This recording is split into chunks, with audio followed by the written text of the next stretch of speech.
So we are at apple.com, and you can see it's already picking up South Africa at the top.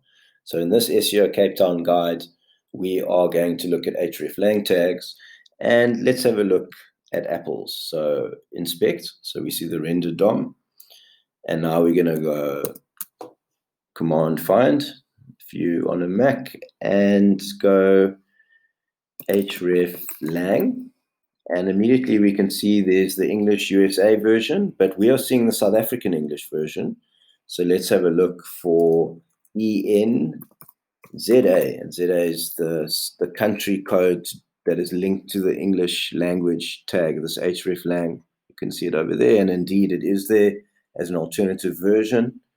And yeah, that is exactly what we're seeing. So here's an example of Hreflang tags set up on apple.com. There's the canonical version, then the English USA, and obviously we are the South African English. So ZA is the country code and EN is for the English, so it's South African English.